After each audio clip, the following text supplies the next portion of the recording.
We're going to open the meeting. We're going to open the meeting with a pledge to the flag. All right, please I pledge stand for the allegiance. pledge. I pledge allegiance to Allegiance the to the flag flag of the of United the States of United States of America America. and to the republic for which it stands, one nation under God, indivisible, with liberty And and justice justice for for all. all. All right, I'm the inspirator. I'll give my inspiration if that's okay. Please. Some days are better, some days are worse. Look for the blessing instead of the curse. Be positive, stay strong, and get enough rest. You can't do it all, but you can do your best. Are there any announcements? Any announcements in the room? Not right now.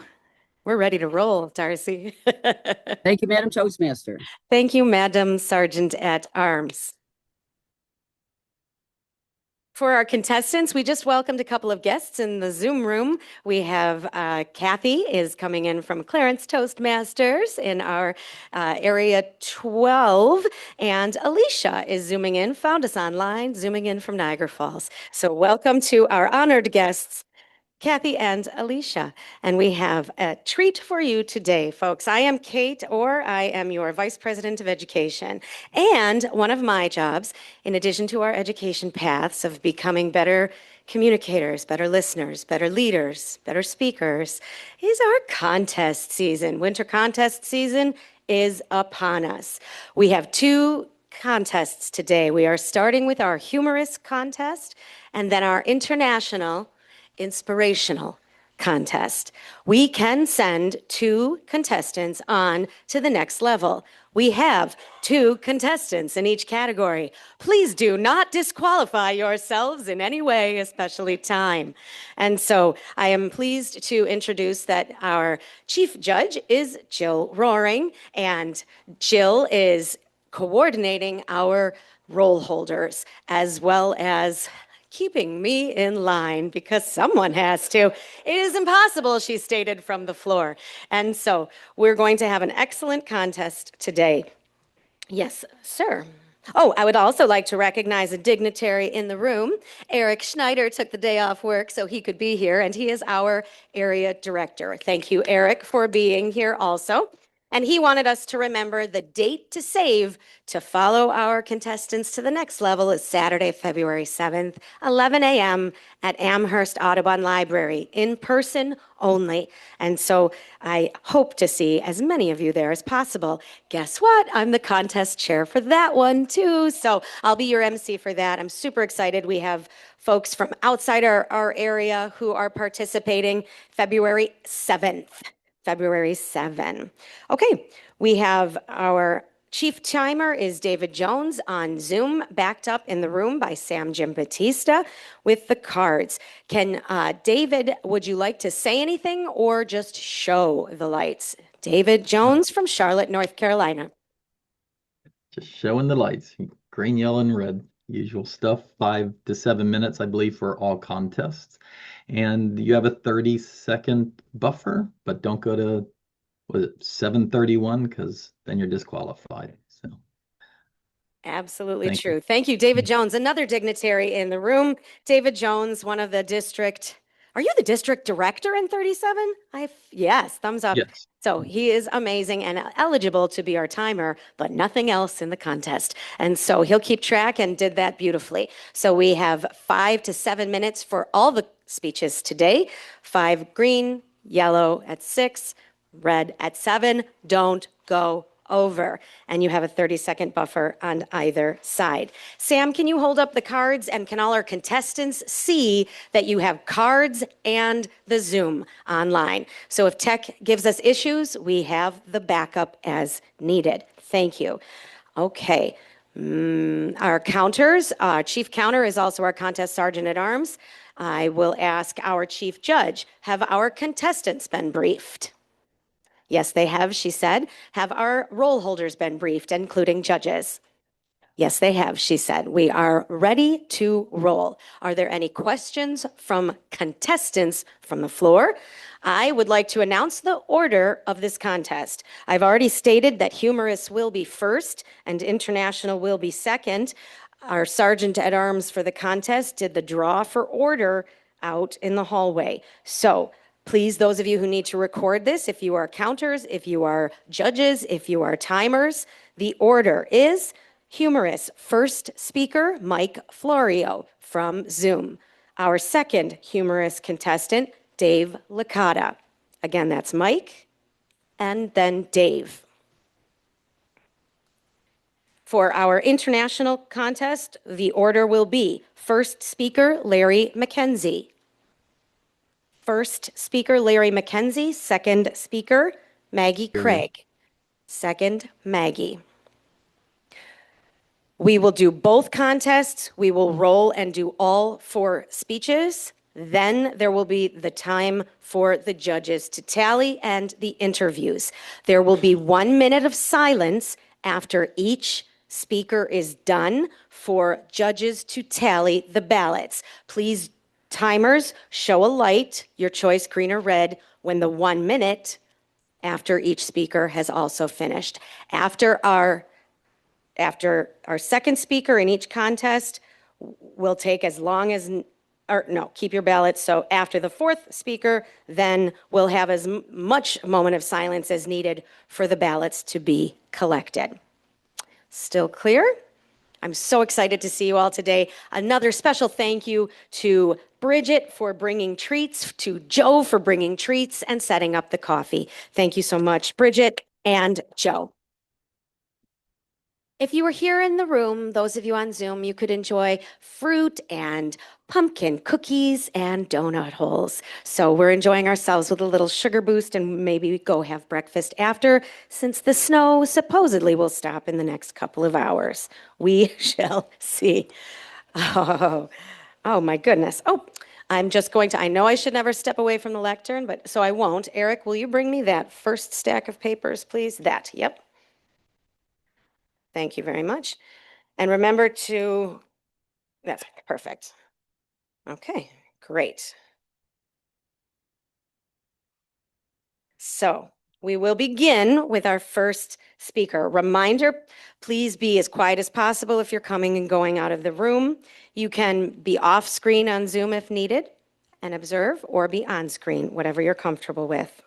Is our first speaker ready in Florida on the East Coast, West Coast? You said you're on the West Coast. West Coast.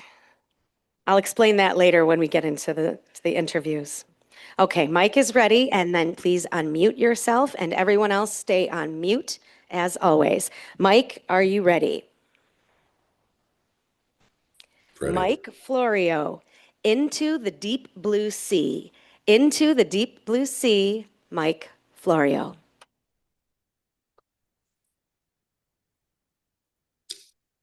Go to Hawaii, they said. Maui is paradise. And it most certainly was. Madam Contest Master, fellow Toastmasters, and our guests, Hawaii was supposed to be an adventure for us, and it turned out to be an adventure. We stayed there for 10 days. It was about 5 years ago. We saw everything we could. Mount Haleakala, we saw the sunrise, black sandy beaches. We danced on the black sandy beaches. We went to luau's. We watched whales, and we tried to pull in everything. But then, it got a little bit tiring for us, and we decided we were going to take a little break. And that's when things got a little crazy. We were told there was a beach, a magical beach, that we could kind of go to and relax and have a good time. And I could snorkel, and my wife just wanted to sit on the beach, put her toes in the sand and read a good book. So we did. We went, and they told us that we could see all kinds of creatures in the sea. So I decided to get my snorkel gear out, and I went snorkeling while my wife sat on the beach and just relaxed. Well, then it got a little strange because as I was snorkeling, I could see all these beautiful fish. And there were also turtles there, huge turtles. I mean, as big as VWs, okay, as big, as little, the Volkswagen bugs.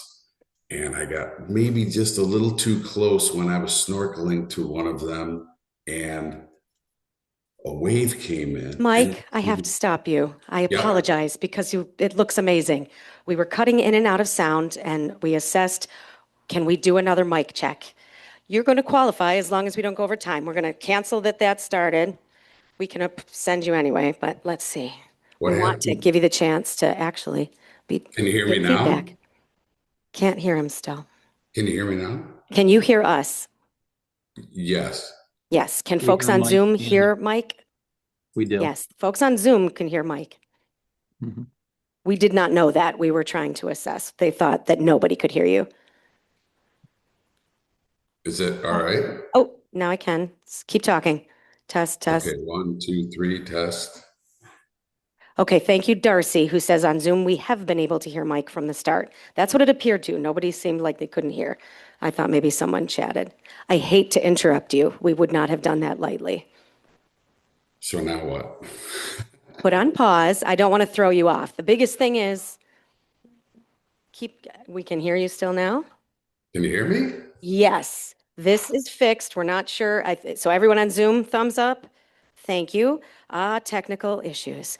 Mike, deep breath. You looked amazing and you're experienced. So the timers will scratch that. Again, you begin the timer as soon as he talks or makes Do I gestures. start right where I was? I would love for the rest of us, especially since the judging team is in person, for you to start back at the beginning. Are Oh, you at the comfortable doing beginning. that? Sure. Whew. Just I take guess so. take a breath. Take a breath, because gosh, you were doing great. I could tell you were doing great. Thanks. Timers, are you ready? Yes, yes. Speaker, are you ready? Mike Florio, into the deep blue sea. Into the deep blue sea, Mike Florio. Go to Hawaii, they said. Maui is paradise, and it certainly was for us. Madam Contest Master, fellow Toastmasters, and our guests. We decided we wanted to go to Hawaii for a vacation, and we went about 5 years ago, and it turned into a wonderful experience for us. But it got a little crazy, that's for sure. We saw things that we never saw around here. Mount Haleakala, we watched the sunrise. That's a dormant volcano. We danced on black sandy beaches. We went to luau's. We watched fire dancers. We went to whale watches and watched whales jump out of the sea. It was an amazing trip, but it was tiring. All that travel to get there and all that running around, we decided one day that we were going to just kind of relax on the beach. And we were told that there was a magical beach out there. And this magical beach, at least that's what they told me. I go, okay, yeah, magical. We just wanted to relax. It had great snorkeling, they said, and my wife could relax on the beach. So we went to the beach. My wife hung out with her book, and I went snorkeling. And that's when it got a little weird. I was snorkeling along, watching all the beautiful fish out in the sea, and the water was crystal clear. And then next thing you know, I saw these huge turtles, huge, as big as Volkswagens, really. They were so majestic. And I was getting closer and closer. And then all of a sudden, a wave came in, and that wave pushed me onto the back of one of these turtles. I was unbelievably scared.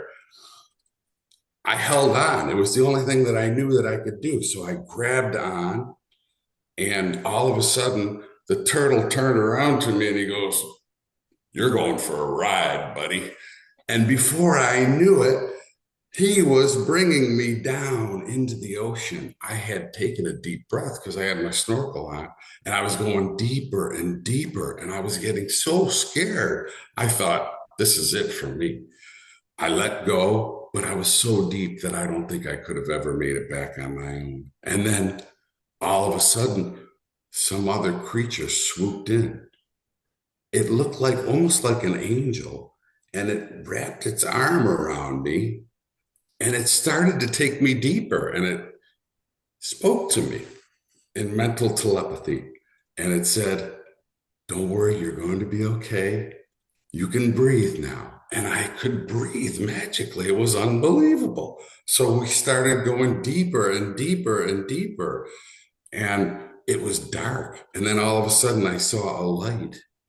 And I go, "Mike, don't go into the light. Don't go into the light, Mike."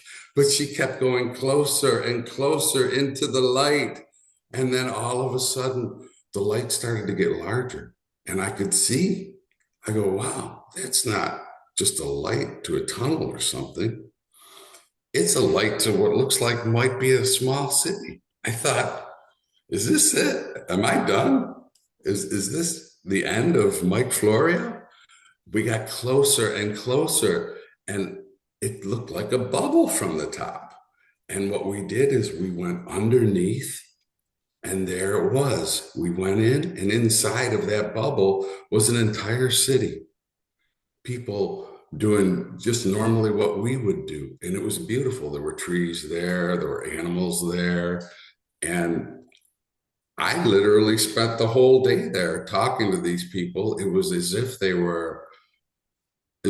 I was on another planet.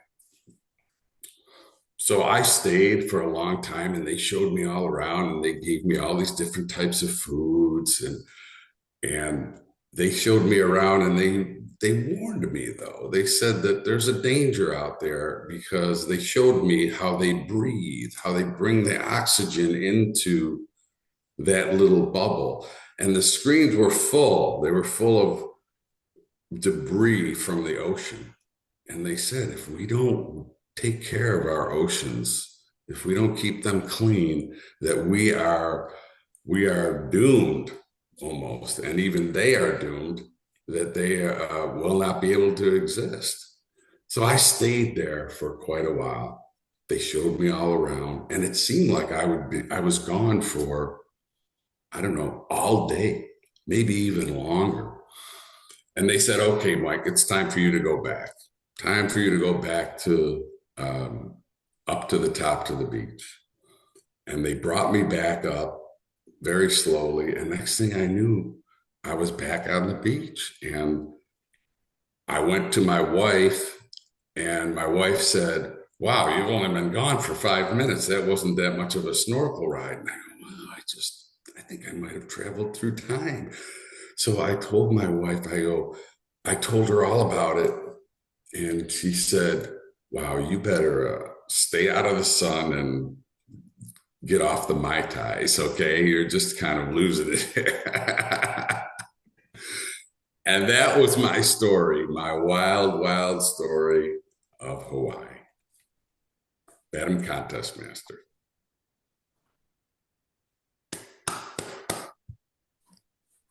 Thank you, Mike. May I have from the timers 1 minute of silence for the judges?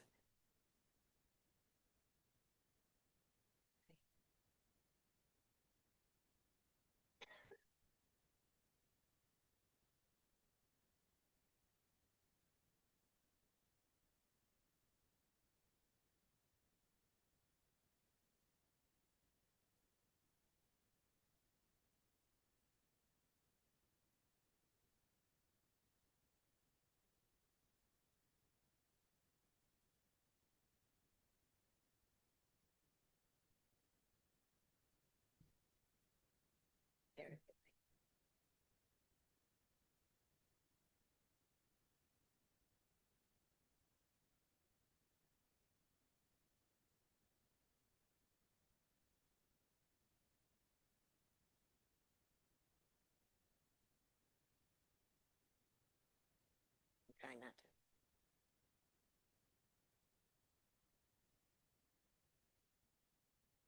Okay, thank you, judges.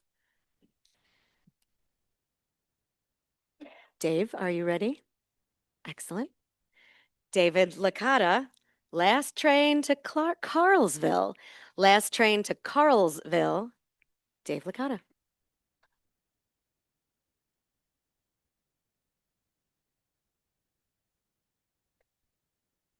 One of the many sides of retirement includes the fact that now you have time and you overthink things and perhaps overanalyze things that have happened to your life that made you turn into this 77-year-old retired guy because you're constantly trying to figure things out. Madam Contest Master, fellow Toastmasters and guests. When I was 4 days short of 2 years old, I lost my father. My mother was widowed at 25. My father would have been 26 had he made it to the day after Christmas. But he had scarlet fever when he was young. And unfortunately for him, he didn't have Phil Russell's mother that immobilized Phil for the entire summer so he could recover. Dominic Skip Fonzie was not a guy to slow down. He belonged to the West End Athletic Club, and he loved to play football. So we retreated back to the Conlon home, my mother's native home on 7 Monroe here in the great city of Lockport, where my grandmother watched me during the day. I slept upstairs in my old uncle's bedroom.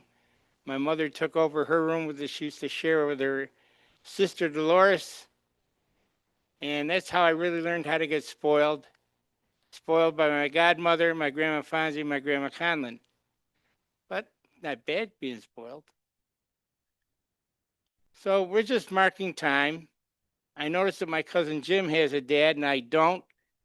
So I start adopting Uncle Gene's way. And to this day, so long after, I still catch myself standing the way Uncle Gene would stand, because he was my early model when I was a toddler. And we're minding our own business. It was a snowy day like this, and this very tall Mediterranean gentleman came to the door. Now, my mother had been married to Dominic Fonzie, but he was a Bruxelles, but now she's going Sicilian, which is never easy to switch. Besides, the Bruxelles food, a lot better. That's my opinion. And he stood there with the white snow in his hair. And if you ask me, Dave, what did your stepfather look like? He looked like Cary Grant and Dean Martin had a baby. And he was tall. And nature took its course. And they were married. We moved into an apartment, but it was the 50s. And Licata Brothers was growing. And Licata Cigar Store was growing. And Licata Vending, and he was a busy man. So our first Christmas together on Windermere Road in the Carlisle Gardens, I was greeted by a train track, an engine, and several cars. This was a gift from my father for Christmas. Of course, I knew it really came from Santa. So the train is going around the track. I noticed that I'm not invited to play with it. Obviously, he grew up poor. He had 1 sister and 7 brothers. There was 9 of them all together. So I guess he always wanted a train. But his attention span was rather short. I go, this is really cool. And I watched the train go around. And he was playing with the train. Christmas came and went. The train was put away. Where's the train? Well, it's in a box in the basement. Well, don't you set these things up? I suppose you could, but don't bother your father, David. He's busy. And that was the mantra that my mother always told me about my stepfather. He's busy. So I took a great interest in trains. And I was always fascinated. And then I found out that there was these amazing shows where you could see these incredible layouts. And I said, I missed the train. I missed that train from Carlsville, Licata. But maybe I can have a train with Paul and Mike, my 2 sons. So incredibly, I went into the basement of my house. You guys will not believe this. I followed the directions I measured twice. I cut once. I built a big square rectangle, a rectangle of a train board. Found out that Homosote was the best thing to put down there. It takes the nails real easy when you're putting the track in. And I thought that was terrific. But then I found out that I don't have the patience to do that. And then things were compounded by the fact that my son Paul is very handy and very clever about things like this. And I said, well, Paul can do it. Well, see, Paul, he grew a little bit too fast. And he said, Dad, I'm not going down in the basement again. I keep hitting my head. So I have this large train table in the basement. It's never been used. I have a box full of engines and I have a box full of cars. And I was going for cars that had the advertising on them of the products that we sold at Licata Brothers. There's a craft car. There's a Baby Ruth car because we sold candy and restaurant supplies. We're all over the place. And to be local, I found tank cars that said Hooker. So this is all set to go. Then I found out that my other son, Michael, could care less. And I'd like to apologize to this morning, Mike, because he's still mad at me because we're in a toy store and I grabbed an engineer's hat and put it on his head. And I hope you'll forgive me for that. So looking forward to yard sale season. Find a home for that table. Hey, wait a minute. My other son, Paul, got married. He's got a son. I got a grandson now. Hey, Jude, you could be the boss of this line. Thank you very much, Madam Contest Master.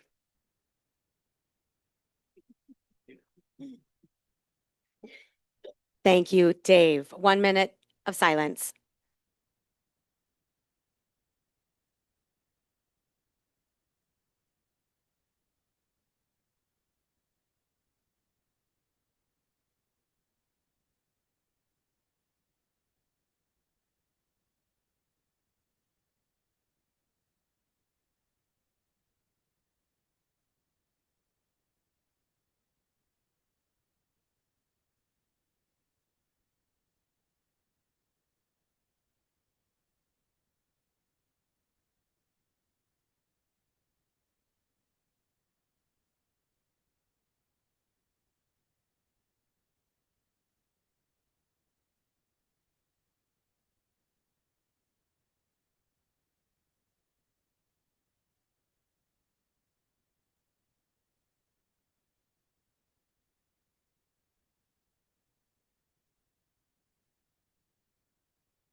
Thank you, our timers. Reminder, judges, keep your ballots. We'll just do one collection. We're now moving on to our international contest, the inspirational theme. Our first speaker has said that he is ready. Are our timers ready? Excellent. Larry McKenzie, there was a reason. There was a reason. Larry McKenzie.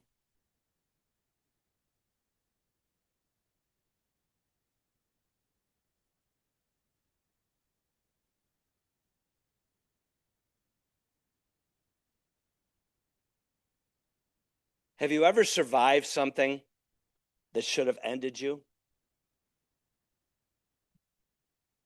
And later wondered why? I have. Not once, but twice. I survived 2 life-threatening car accidents that by all measure, I should not be standing here today. Now, survival didn't come easy. There was pain, real pain, physical pain that lasted long after the wreckage had been cleared, emotional pain that tried my strength every single day. People would say to me, "You're lucky to be alive." And you know, they were right. But it didn't answer that question that haunted me. Why did I survive? I worked through the pain because I had to. I kept going because stopping was not an option.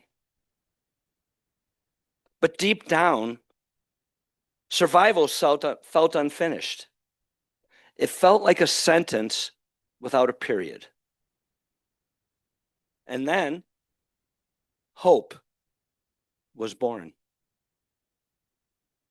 My granddaughter came into this world with a name full of promise, but with a diagnosis that changed all of our lives. She acquired a condition called hydrocephalus, which was an incurable condition, one that many people have never heard of. But it's a condition that affects over 1 million people in the United States alone. At that moment, everything changed. Hope did not become my reason. She revealed it. Watching her face challenges that she never chose awakened something deep inside of me. I saw strength. I saw strength in its purest form. I saw courage without fearlessness. I saw resilience without complaint. And suddenly, my survival made sense. I didn't survive just to exist. I survived to stand up. I survived to speak out. I survived to advocate. Now, pain had prepared me. Survival had positioned me. And purpose had been waiting. I became a strong advocate for hydrocephalus awareness. Not because I had to, but because I was called to. Now, here's what I've learned. Purpose often reveals itself after pain. So many of us may ask, why me? Why the accident? Why the illness? Why all the struggles? But maybe the better question that we should ask is what now? Because survival is not the finish line, it's the beginning. We don't always get to choose our challenges or our struggles, but we do get to choose what they shape us into. We can let pain harden us, or we can let it aim us. My accident did not break me. Hope's diagnosis did not defeat our family. Instead, it clarified my mission. That mission is this: to bring awareness, to support families, and to remind others that even the most difficult journeys carry meaning. So if you're sitting here today carrying pain, visible or invisible, I want you to hear this. Your survival is not random. Your story is not over. And your purpose may already be unfolding. Sometimes the reason comes later. Sometimes it comes wrapped up in challenges. And sometimes it comes with a name like hope. Thank you.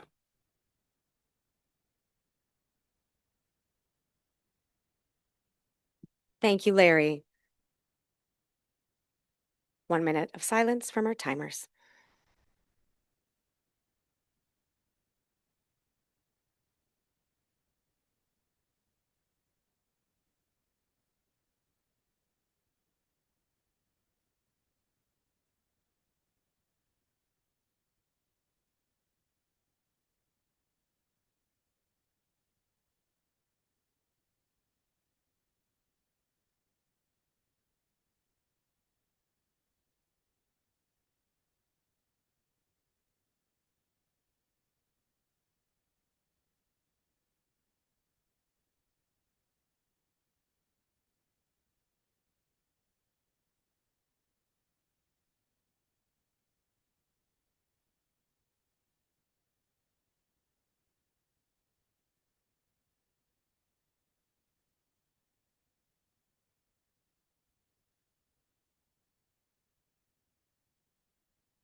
Thank you, timers. Maggie, are you ready? Aha, let's get situated.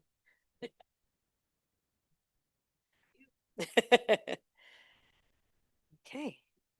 Maggie Craig, slip sliding away. Slip sliding away, Maggie Craig.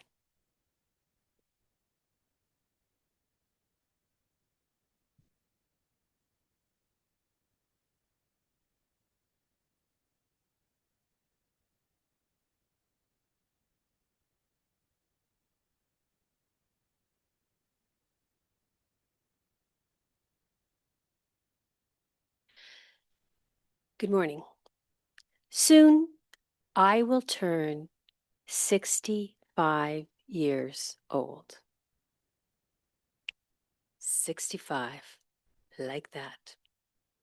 I will turn 65 on the exact very day of district competition. And on that day, I will be standing on a Toastmasters stage asking judges to decide if my thinking is clear, my message coherent, my mind present, and my pauses intentional. That timing has a way of sharpening questions. Lately, in the mornings, I stand at the top of the stairs and hesitate. Not because I've forgotten how to walk down them, but because that hesitation has started showing up elsewhere. Forgetting what I'm talking about mid-sentence, panicking, and then just admitting defeat. Forgetting names, not of strangers, but of friends.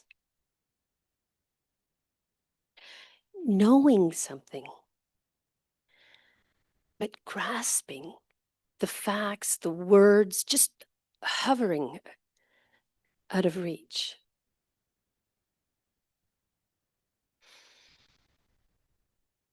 Explaining it away because, well, I've got a lot on my mind lately. But wondering if my brain has popped the clutch. It's not dramatic fear. It doesn't announce itself. It whispers. And when those moments start stacking up, especially right before a milestone birthday, your brain doesn't ask gently. It asks bluntly, is this normal? Or am I slipping into some quiet non-existence? Faced with an uncomfortable, unsettling question, I did what all of us do. I Googled. And that's when I stumbled across a phrase that stopped me cold. Brain diabetes. Don't go for your phones. You can Google it later if you remember. Not a diagnosis, not something that your doctor will test for. Just a phrase that researchers use to describe a brain that isn't using energy as efficiently as it once did. And fear loved that phrase. Fear didn't argue. It tightened. And I felt myself slipping. Fear was loud, but it was not in charge. I've always been a doer. So I set off looking for something to do. And this is what I discovered. What I needed wasn't a miracle. I needed consistency, not heroic discipline, not extreme routines, not dime store remedies, just steady signals that say, you're fueled, you're safe, you're supported. I stopped looking for symptoms and started looking for patterns. On days I skipped meals, my thinking was frayed. On days that I replaced water with caffeine, my patience thinned. On nights when I replaced water with wine, clarity paid the price. This wasn't decline. This was feedback. And feedback is very different from prophecy. Fear says, you're losing something. Feedback says, adjust here. And so I adjusted. Carefully, methodically, I drank water before caffeine. I ate to stay steady instead of spiking and crashing. I treated sleep like it matters because it does. And perhaps most importantly, I stopped treating every foggy day as evidence. A bad brain day is not a verdict. It's just weather. And weather passes. Fear wants every pause, every lapse, every forgotten word to be proof that the staircase is slippery. But resilience teaches us to check the handrail before we panic.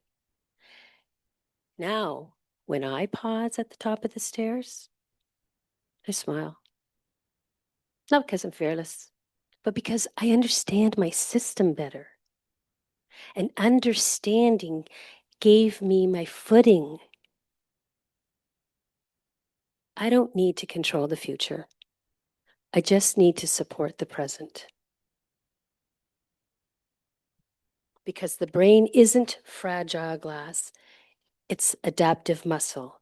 And when we treat it that way, with nourishment, rhythm, and grace, the staircase stops looking slippery and starts looking like something I am still capable of walking down, one sure step at a time.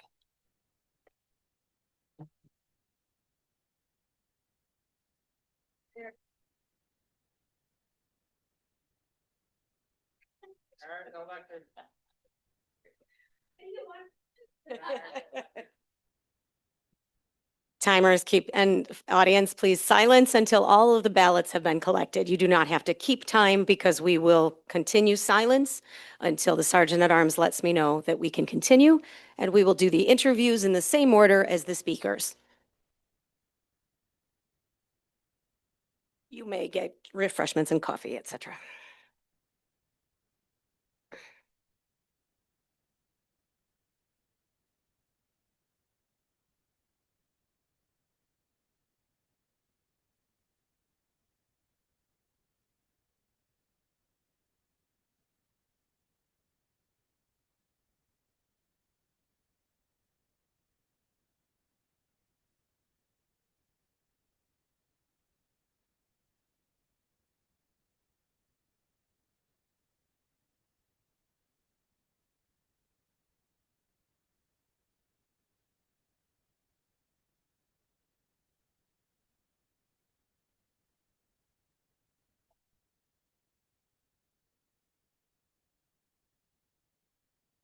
Because you're not presenting them.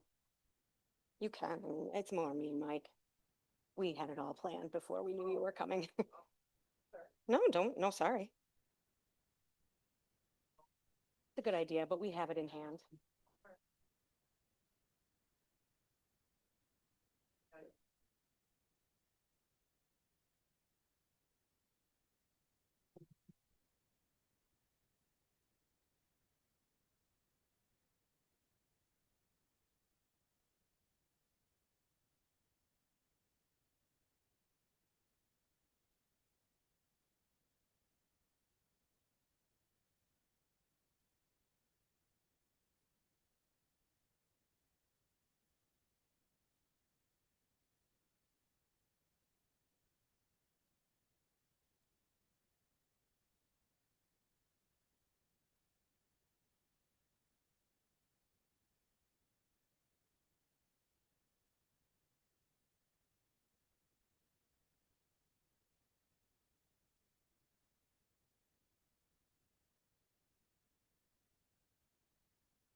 The ballots are almost finally collected. Get a toast ready because I'd love to toast to our contestants. And then we will roll into our interviews. Have all the ballots been collected? Not quite yet. Okay, great. Almost. All good. Again, we have lovely refreshments. Thank you, Joe and Bridget. The fruit and the cookie muffin tops and the Timbits. And we just made a second pot of coffee, so go get yourself some more coffee. And are we doing breakfast today? Olive leaf, it is.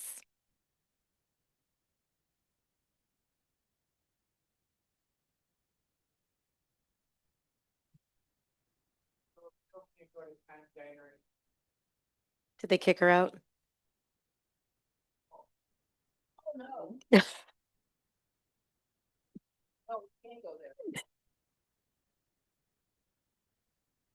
Apparently, Tom's Diner has switched from Pepsi to Coke, Coke to Pepsi. Oh, no. Some who don't like that will not return. That's the chatter right now. Okay. I think that we're going to roll into our interviews. So if everyone who is milling about can have a seat, and we will roll into our first interview, which is with Mike Florio. We're rolling into our interview time, folks. Now, Mike. Hi, Kate. Hi there. Thank you for your patience with our technical difficulties, you Yeah. and Should we everyone start else this over on again? Zoom. I Should know. we- Okay, start the interview over again. Goodness gracious. With grace and with poise, Mike rolled with the punches. And so thank you very much for that. So right now, for any of our guests or newest members, during the time when the chief judge and the ballot counters are tallying the ballots, we do interviews to get to know our contestants a little better.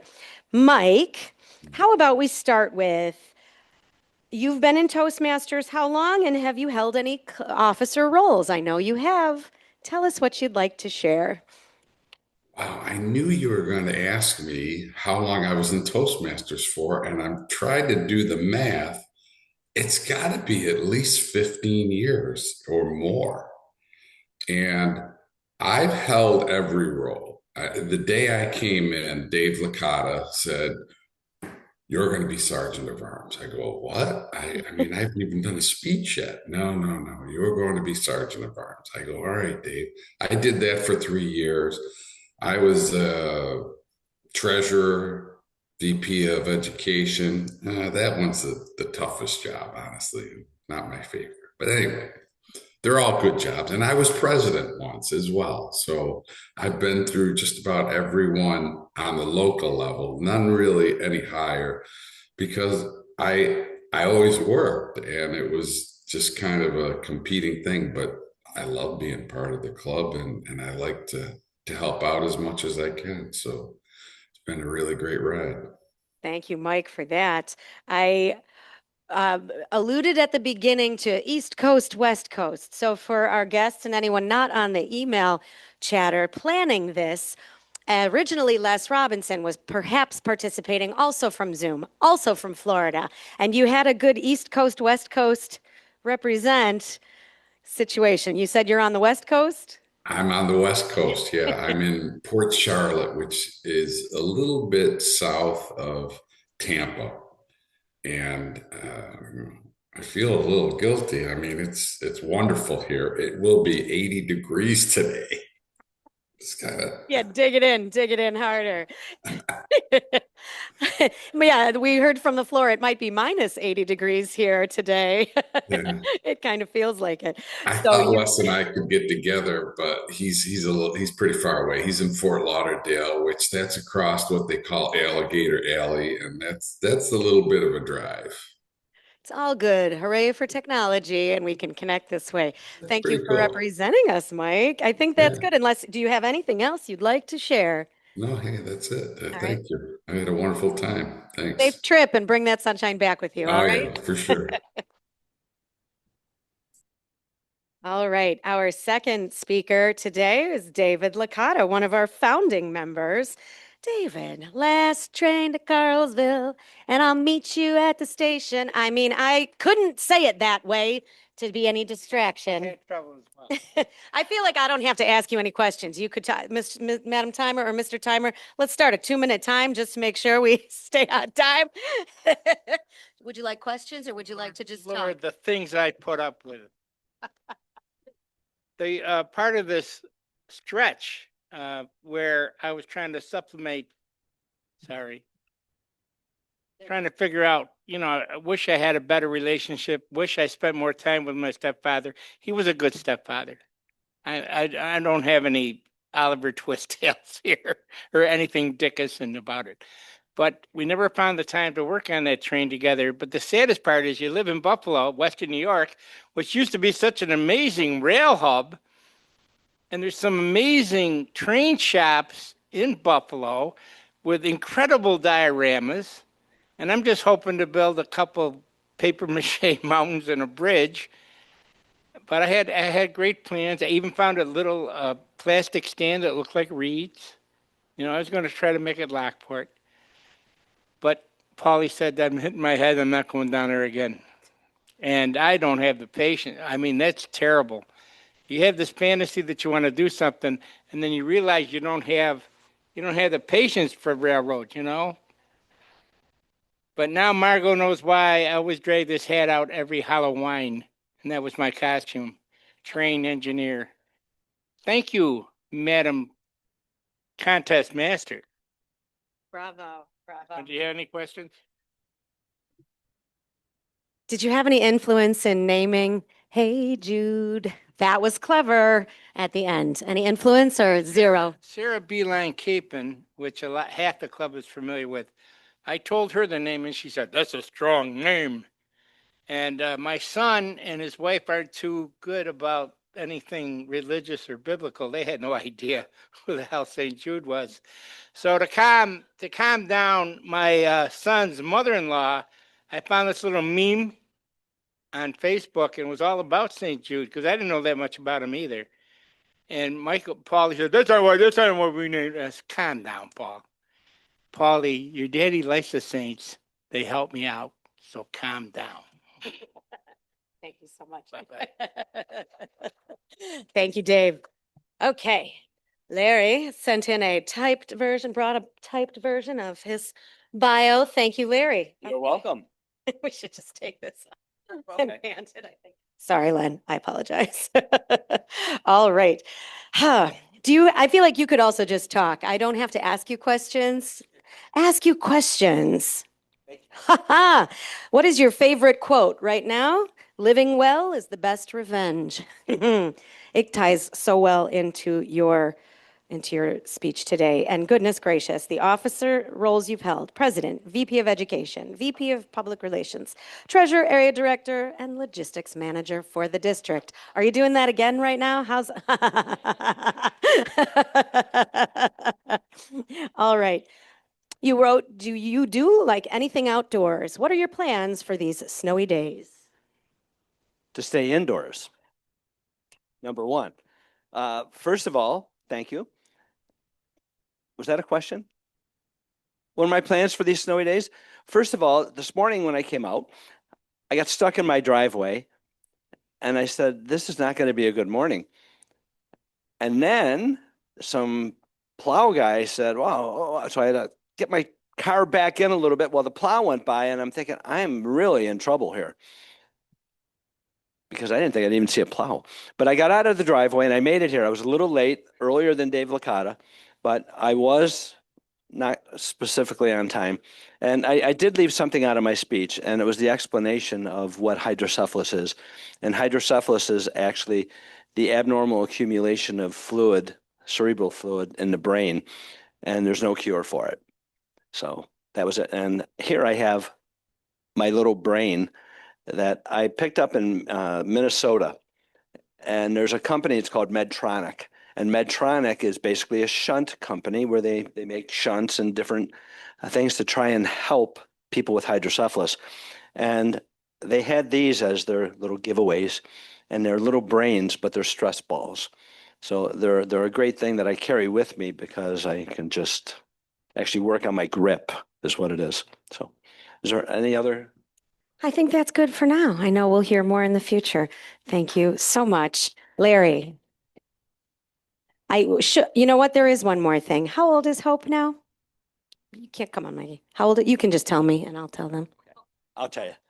First of all, yes, I've been a member of Toastmasters since 2016 because I didn't get asked that question. On April 1st, 2016, because it was April Fool's Day when Dave said, come to breakfast, and I did. And Hope is 14. Or she'll be 14 in July. Bravo. We all can give feedback to our contestants today before we have Maggie get started. Everybody can get feedback. I would love to see a picture of you and Hope together that you hold up because that's exciting, maybe as a baby and then also today. Maggie's turn, our final contestant today. Bravo, Maggie. Welcome, welcome. Are you comfortable if I hand you the microphone like this, or would you rather me? I'll reattach it. We're about the same height. I thought I'd be the shortest member, the most petite of all of our Toastmasters Club forever, and hooray, Maggie joined. So, woo! All right, Maggie. Do you already have something you'd like to share since you have your stool ready? The floor is back to being yours. Any details that you'd like to share? Here's your form. From here is my form. I'm not going to use my form. I'm going to take this opportunity to talk a little bit about what I think of these competitions. No, I don't. That was my humorous speech. I'm here all night. No, I really think that, first of all, I've been in Toastmasters for just over a year. This is my third competition. And I think it makes you a better speaker fast. And I strongly encourage. I thought I would be up against, like, especially the first time, against every single person in this room. You are all such great speakers, and I have taken such joy, first of all, joy in watching you and showing up every Thursday. But secondly, I've learned so much from you, and I'm not a very good person when it comes to posture and standing still and focusing. And I think that's one of the biggest things I've taken from you. You all seem to speak so weighted and slowly and importantly. And so thank you. But please, for our club, for fun, compete. It may be just in this room, so just compete anyway. Let's make it that you can't get out of here before noon on a competition day. 1, 2, people don't show up at the competitions. You know, when we go to the next level, we'll be lucky if there's 12 people in the room. And most of them will have come to do some kind of role. Come and support your club. Come and support us. It's fun. It's interesting. The speeches are great. The next level, you'll see every level you go up, the speeches get better. So please come out and yes, Dave Licata, you may speak.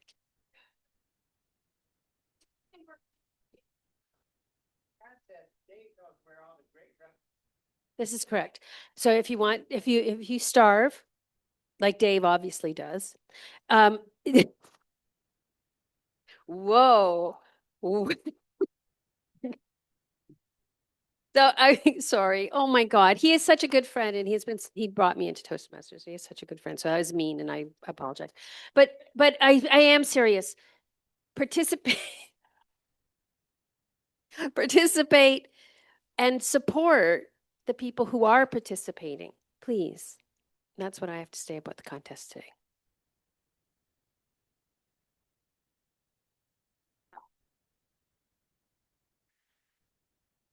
Thank you very much to all our contestants. Do you have your toast ready? We are Toastmasters. We are Toastmasters. To our contestants, to the amazing things that contests do, thank you, Maggie, for your words. Cheers. I know we'll have more than 12 people, but she's right. It can be not a good of a turnout. That is why we're combining Area 11 and Area 12. We're very excited for that. Madam Chief Judge, she has some paperwork for me. She has. Would you like to actually? Okay. Were there any disqualifications first? No. No disqualifications. Excellent. Although Maggie has better time getting hers a little bit tighter. Just at the end. Okay, So are you comfortable announcing, and you give second and then first and then second and first? Please, contestants, when your name is called, will all come up when your name's called, and Mary is on deck and Eric to take photos. Mary, take photos. Eric, you can come up. Eric is our area director, so he'd like to be up here too. And shortly, Mike Licata will close out the meeting. All right. Thank you, Mr. Area Director. Are you ready for the microphone? Oh, great. All right, drum roll, please. Our humorous speech. Second place is to Mike Florio. Mike, here you are. I don't think we'll wait for him to come up. Thank you. That leaves first place to Dave Licata.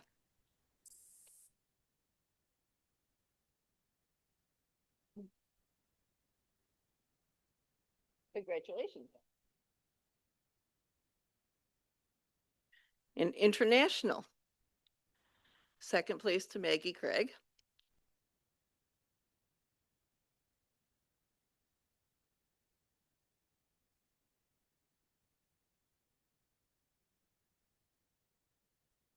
Which leaves first place to Larry McKenzie.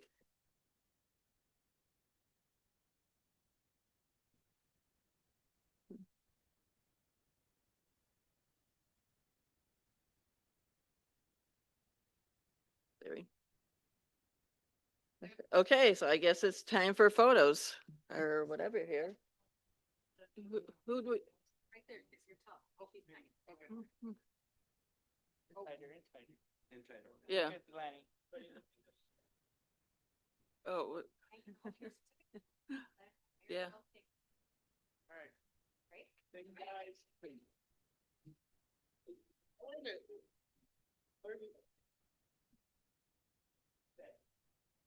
Oh. Everyone else, please be seated. Larry, don't go too far. Pick the meter. Let's do 50-50 real quick. I pick my own. If you want to, or it has last two numbers. 127. The numbers are 127. Steve won. Okay, I'll make sure I get Steve his ticket. First of all, I want to thank Kate for running our contest this morning. I want to thank David, our timer. I want to thank Sam. I got to thank her before she left this morning. Thank you to all our judges. I know what makes us all better speakers are the contests, and Maggie is not wrong when she says things like that, and we all make each other better. So hopefully we'll move on. The contest is February 7th at 10 a.m., 11 a.m. in Amherst. It'll send the information out. Do we have a Toastmaster for next week? Because I don't have the schedule in front of me.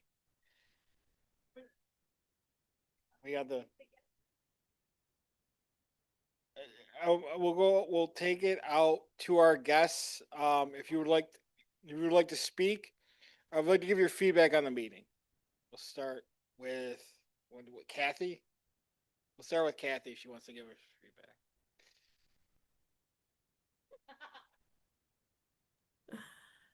Okay, you surprised me. I didn't expect to do that. I enjoyed the meeting tremendously. I always love coming to, especially for the speeches. I thought everybody did a great job, and I definitely will be at the contest in February. So I look forward to seeing everyone then. But I did enjoy everything. Everything was real good. Thank you. Thank you, Kathy. And Alicia, if you wanted to say anything about what you thought of the meeting, I don't know. She's gone. I think the meeting was interesting. I enjoyed it. Thank you very much. What? No, we don't have time. Okay, so Marshall is our Toastmaster for next week. So everyone check the schedule. And with that, I will gavel the meeting closed. Thank you guys very much.